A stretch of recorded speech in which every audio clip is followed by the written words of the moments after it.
Αναρωτήθηκες ποτέ τι είναι αυτές οι λευκές ουρές που αφήνουν πίσω τους τα αεροπλάνα στον ουρανό? Λέγονται ίχνη συμπίκνωσης και σε αντίθεση με ό,τι μπορεί να έχεις διαβάσει για αεροψεκασμούς, είναι απλά υπολείμματα υδρατμών που περιέχονται στα καύσιμα. Στο βίντεο αυτό θα δούμε τι είναι τα ίχνη συμπίκνωσης και θα καταρρίψουμε την ψευδοεπιστημονική θεωρία των αεροψεκασμών. Μύθος. Κυβερνήσεις ή και άλλοι παγκόσμιοι οργανισμοί εκλείουν μυστηριώδεις τοξικές ενώσεις στην ατμόσφαιρα μέσω αεροψεκασμών από επιβατικά και μη αεροπλάνα. Στόχος: στήρωση πληθυσμών, μείωση προσδόκιμου ζωής, έλεγχος του μυαλού ή του καιρού. Πού βρίσκεται η αρχή αυτής της θεωρίας συνωμοσίας?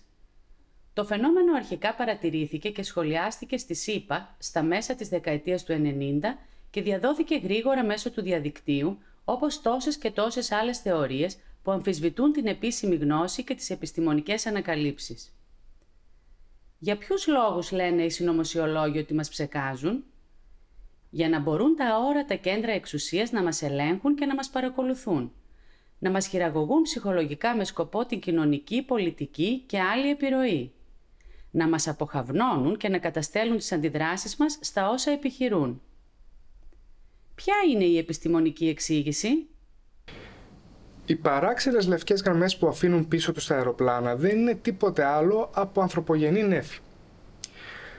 Τα νέφη αυτά σχηματίζονται από τους υδρατμούς της ατμόσφαιρας και των αερίων από τις καύσεις των καυσίμων των αεροπλάνων.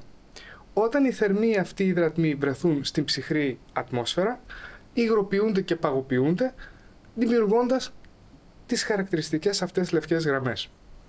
Ας δούμε με απλά λόγια τι μπορεί να συμβαίνει. Κάποιες μέρες κοιτάς τον ουρανό και βλέπεις πολλές τέτοιες γραμμές. Κάποιες άλλες όχι. Είναι θέμα καιρικών συνθηκών. Όσο πιο ψυχρή είναι η ατμόσφαιρα, τόσο πιο εύκολο είναι να δημιουργηθούν αυτά τα νέφη. Ρόλο παίζει και το υψόμετρο στο οποίο πετάει το αεροσκάφος. Όσο πιο ψηλά πετά, τόσο πιο ψυχρή είναι η ατμόσφαιρα, άρα και η πιθανότητα να δεις τις λευκές αυτές γραμμές ή αλλιώς contrails. Επίσης, οι αεροδιάδρομοι που χρησιμοποιούνται σχετίζονται με την εμφάνιση των ιχνών συμπίκνωσης. Βλέπεις τα αεροπλάνα δεν πετούν καθημερινά από το ίδιο σημείο.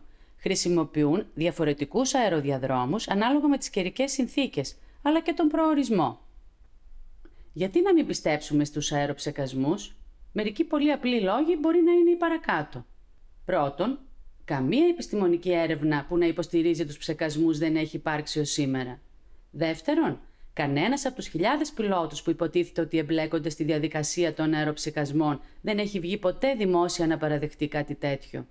Τρίτον, εν τέλει για λογαριασμό ποιον μας ψεκάζουν και για ποιο λόγο τελικά. Τέταρτον, γιατί αυτοί που θέλουν να ελέγχουν να μπουν στον κόπο να μας ψεκάζουν και να μην κάνουν κάτι τέτοιο μέσω του νερού? Δεν φαίνεται να υπάρχει κάποια λογική εξήγηση. Συνολικά λοιπόν, οι λευκές γραμμές πίσω από τα αεροπλάνα είναι υγροποιημένοι και παγωποιημένοι υδρατμοί και δεν πρέπει σε καμιά περίπτωση να συσχετίζονται με κανενός είδους ύποπτο ψεκασμό.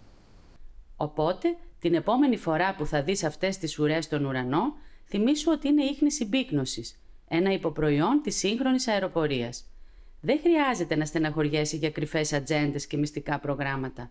Υπάρχουν τόσα άλλα πράγματα που θα πρέπει να σε απασχολήσουν. Αν βρήκες αυτό το βίντεο ενδιαφέρον και ενημερωτικό, μοιράσου το. Ας μοιραζόμαστε γνώση και όχι φόβο. Το βίντεο αυτό είναι μέρος του project της Shazam, που σκοπός του είναι να ενισχύσει την κριτική ικανότητα των νέων απέναντι στην ψευδοεπιστήμη. Για περισσότερα, επισκεφτείτε το shazam.eu.